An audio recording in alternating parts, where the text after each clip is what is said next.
Okay, we're going to continue our discussion about photogrammetry, in particular data capture component in photogrammetry.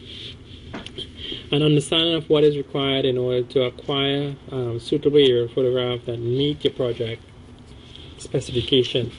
You're going to use aerial photograph. We talked about in previous lecture, in the first lecture, the aircraft and how do you capture it. We need to also look at the data capturing component, what is captured, how it is captured in the cameras, the type of cameras that we have. In this lecture, we'll cover that in detail.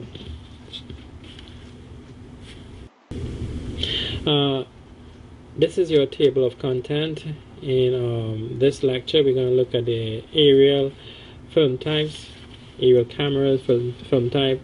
We're going to look at altitude and accuracy.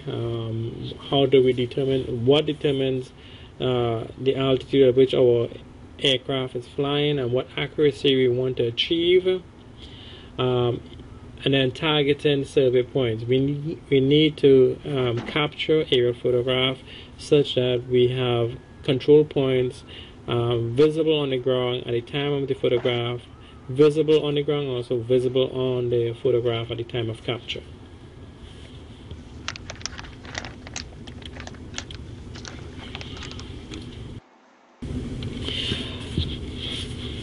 We're gonna here in this little snapshot is the different types of film that is used in aerial photography.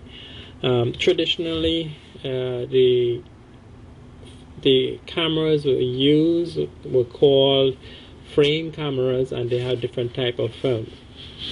The common one used long ago was the black and white film, and here you see a black and white. The black and white indicate different tones of black to white. In between, you're going to have gray and different shades of gray, representing the phenomena that is being displayed on the image. There's also a false color film type. For another reason of using this is, for example, you want to be able to use false color to determine the health of vegetation, forested areas. And there's also the color type film, which is more realistic.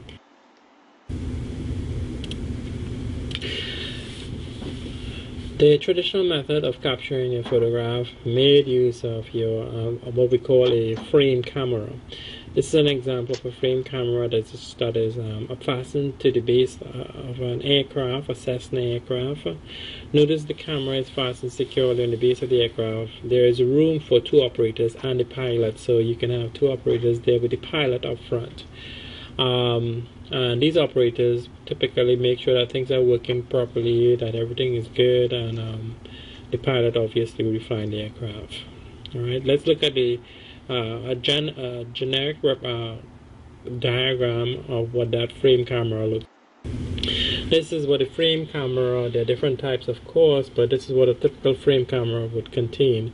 You have your negative being taken up by the negative will be around the film reel, and as the aircraft is flying, a photograph is taken, and that negative, it passes through a flattening plate, making sure that there is no air space between the negative and the plate, and then each photograph would then be fed back to a take-up reel. Now, the light reflected energy from the features that is being captured below the aircraft is focused towards this collection of lens, a set of concave and convex lens, and then focus onto the focal plane where the negative is actually ready and available to capture that image. So we have a focal plane, the focal length, which is the center, from the center of the lens to the center of the each snapshot. So the center, between the center of the lens to the center of the photograph taken out. We have a shutter diaphragm that opens and closes, allowing light to come in. Specific amount of light. We don't want too much light coming in because that's going to have an effect on the quality of the image. We have a lens cone the body of the frame camera, and the area that that houses the film is called the magazine. The body incorporates the area upon which the image is focused onto the focal plane. We have a shutter that it opens and closes, and your lens and your filter, things like that. So this is a generic diagram of what a frame camera looks like. This is what it looks like in real world, a real example. This is an example of flight operations where the frame camera with all of that, the film is stored, and also the other parts of the frame camera. This is what it looks like in real. And it's another frame camera. It contains the same configuration as shown in the diagram, but different type, different brand. As I said earlier on previous lecture, there are different types of film being used. Here you see an example of the black and white film of an area, San Francisco, taken out in the year 2002. It's very detailed, but it's not realistic in terms of the colors. This is an example here of a false color image film, where in this case the vegetation shows up as different colors of red, false color. And as I said in previous slides, it's an indication of the health of deforested areas. Of course, in the flight planning software, it needs to take into consideration different aspects of orientation of the aircraft. If the aircraft is going up and down in terms of the front orientation, it is called a yaw. If it's moving from left to right, it's called a pitch. And if it's moving, rotating around this axis that goes from the propeller to the back of the aircraft, it's called a roll. All of that are incorporated into the flight planning software, and of course the pilot need to make sure that the aircraft is as horizontal as possible when the pictures are taken off. This is an example of your Cessna aircraft, and what they're doing there is actually integrating the GPS location of where the aircraft has its GPS receivers, and offset and determine the offset such that that offset is included into the software. Because as we said in previous slides, that we need to get the GPS location of the perspective center of the lens, and that's what they're doing. They're measuring off that particular offset so they can put that into the software. This is an example of a map indicating the path of the aircraft from the minute it takes off to the time it comes back. So it took off, and you get in lines of longitude and latitude. It could be eastings or northings. Takes off and goes to the area of interest, and then start flying the area, and it shows at the time the photograph was taken out, the numbering sequences are shown. What you should note here is that they try to minimize the amount of turns. So they took off this. They went and started taking off pictures, made sure that the camera is working, and took off this line of photograph, came back and then make a turn and come back and capture this line of photograph, went back up, took off this run, went back up again, took off this run. So it's properly managed, and they don't start. This is one method. Some project, some pilot will fly one line after the other. But it is sometimes very difficult to get at that steep turn. In this case, it was difficult. So he would go out and turn and come back. 3 runs down and capture this. 3 runs down, capture this. 3 runs up, 2 runs up, capture this. And that's what he tried to do here. And then they'll go back and all the location of the aircraft is actually managed in real time. The altitude determines the accuracy of the features captured.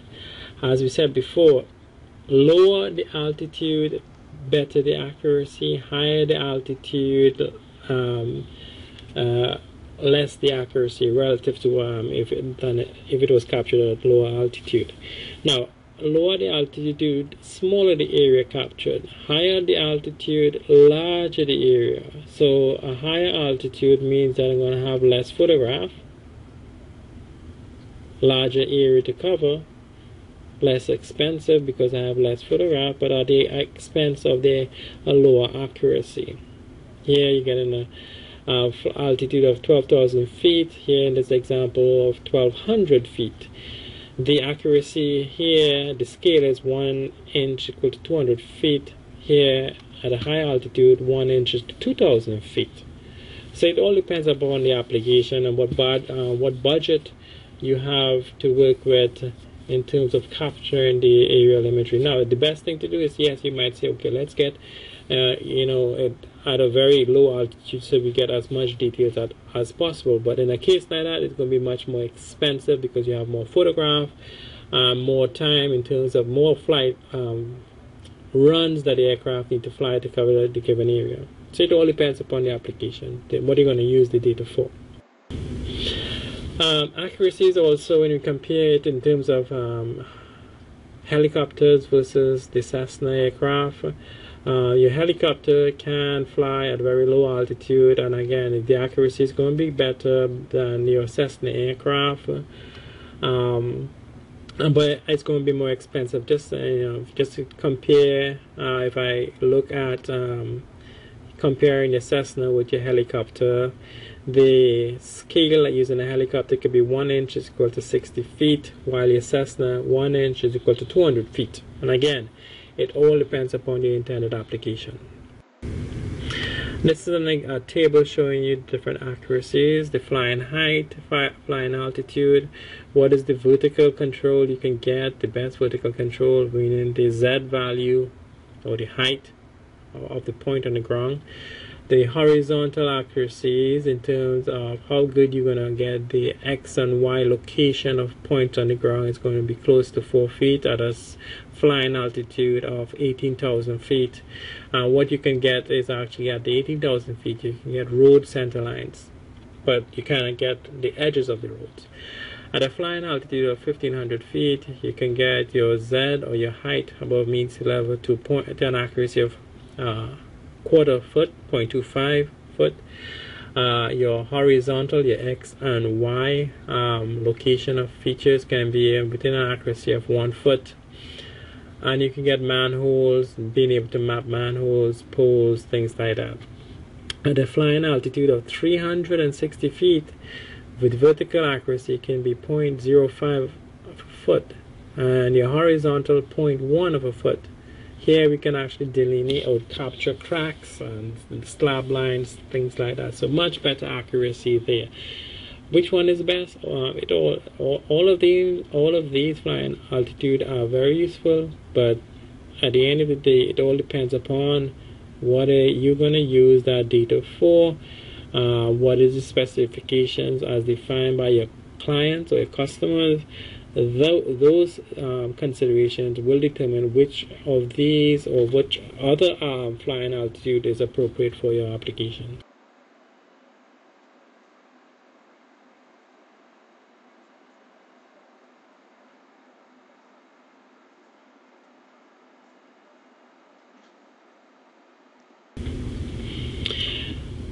This is some examples of targets that are used in photogrammetry, depending on, of course, upon the flying height of the aircraft or the flying height as defined by the client specification.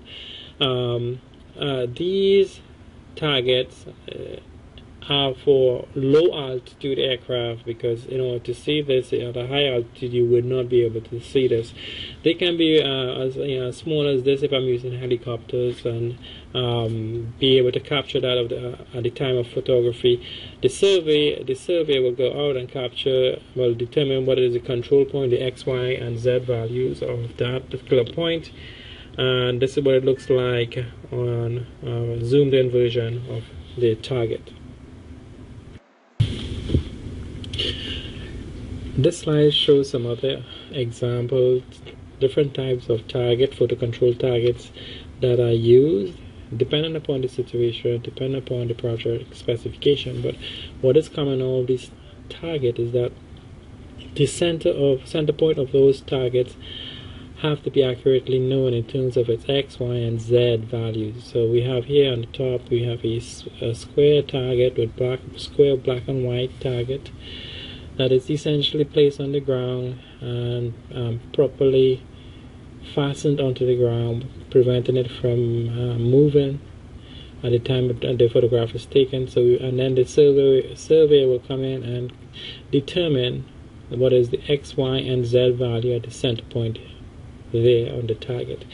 At the bottom we have a circular target. In the middle of that circular target you have a GPS receiver that continuously collects data to determine its X, Y, and Z values. And on the right we have a large cross, white cross, where it's bigger in size than the average human being. It's properly fastened onto the ground using rocks, and making sure that it doesn't fly away. It's been used at top of mountains. They have their GPS on their side, which they're going to coordinate at the center of that point to determine its X, Y, and Z value. This is an example of a typical target diagram, and it is showing where targets are placed on a road, typically interstate highway, where traffic could also obscure or hide the target location at the time the photographs were taken. If you look at the legend here, the red squares indicate horizontal and vertical targets. So we have a horizontal and vertical target here, there, and on top we have one there and there, and between them we have only vertical target, and they're colored differently. It's a dark square. So we have a vertical target where we have the Z values alone, and the red target we have the X, Y, and Z values. This is the line that indicates the center line of the road and the number of lanes in the interstate highway. So typical target diagram that gives information about what to expect, what to see on your aerial photograph. What you're seeing here is targets being placed on the ground and how it's been shown up in your aerial photographs. Try to choose target locations such that it is not obscured by obscured by natural vegetation, so avoid those locations. We have here a target at this location, this location, and this location. We try to deter if there are no targets placed on the ground at the time of the photograph. We try to choose distinct points in terms of distinct locations of points on the ground that we can go out later on and determine its X, Y, and Z values using field survey methods. So a distinct point could be the intersection of your white line and the road, alright, depending upon its location. Try to avoid top of buildings, because top of buildings, the X and Y location can differ from one photograph to the other, and the Z value in particular, you'll have to get the height at that point at the top of that building, which can be a bit challenging. So try to avoid the corners of buildings, especially roof lines. Target sizes and its influence on the accuracy are shown in this table. We have photo scale, the leg and the width of targets, and the overall length of targets, the standardized size. So if I want to achieve a photo scale of 1 inch, which is equal to 60 feet, then I'll want to get an overall size of that target to be 12 inches at least. Okay. 1 inch equal to 200 feet, which will give me a scale of 1 into 2400. The width of that target should be at least 4 inches, and the length should be at least 4 feet. Alright, so, and the table is self-explanatory. So this gives you an idea of what the size of your target should be depending upon what photo scale you want to achieve. Photo scale, we talk a bit about that. Photo scale is a common term used in photogrammetry where we determine what is the scale of my photograph at the time of the photograph is taken, and it's computed mathematically using your focal length of your camera, which is the distance between the perspective center, the center of the lens, to the center of the photograph in your frame camera. That has to be known very accurately. That distance has to be known very accurately, either in inches or in millimeters. So my focal length is important, and my flying height or altitude need to be determined. When I take my focal length divided by my altitude, I will have what we call my photo scale, common term used in photogrammetry. On this slide, you see some common terms used in photogrammetry, one being photo fiducials and the other being principal point. Fiducials are marks or registration marks that are captured at the time the photograph are taken, and they are located on the corners of each photograph, and also some of the photograph will have fiducial marks in addition to the corner, those that are midway between the corners. So altogether you would have 8 fiducial marks for every photograph that you take. Now if you are to join fiducial marks that are diagonally opposite each other, in this case you're seeing here this fiducial marks are joined to the other one opposite, diagonally opposite, and this one opposite each other, they all meet at the center of a specific point or the center of the photograph, and that center is called your principal point. That is the center of each photograph. That is where all of the images meet. On the above the fiducial mark diagram there, you see what it looks like in a computer environment. This is what you would see as a corner fiducial marks, and the center of those points you need to identify when you're doing the registration of those control points, those fiducial marks on each photograph, and it's a requirement. On this slide it shows common error that it is existing in all vertical photograph.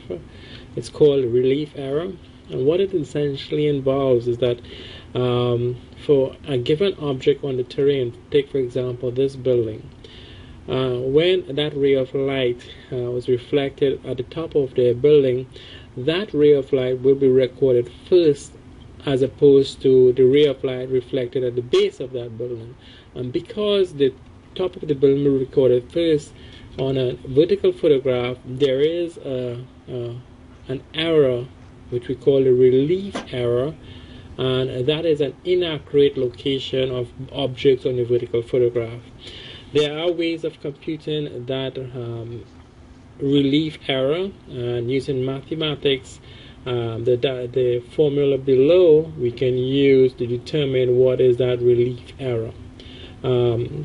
It's measured from the principal point, and that error is measured on your vertical photograph. We make measurements from the center of the photograph to the top of the building where it is on the photograph, and then measure distance to the base of the feature as shown on the photograph, subtract the two of them, and we can get the parallax, which we'll talk about later on. But using that formula here, where h is the height, lowercase h is the height of that object, d is that relief error, and h, capital H, is the flying height, which we'll know, divided by r, which is our radial distance from the principal point. It is a distance we can measure using a ruler accurately, from this principal point to where that particular object is on your photograph. So using the formula, I can compute what is the height of that object on a vertical photograph. A height of that object is equal to d multiplied by the flying height divided by the radial distance from the principal point. Very useful to you to use a vertical photograph to compute what is the height of objects as shown on your aerial photograph. Okay, this concludes the second lecture that we have. We're looking at data capture in photogrammetry, and I just want to remind you to go ahead and download the notes PowerPoint presentation, go over the material, make sure you understand it, and we will continue with the next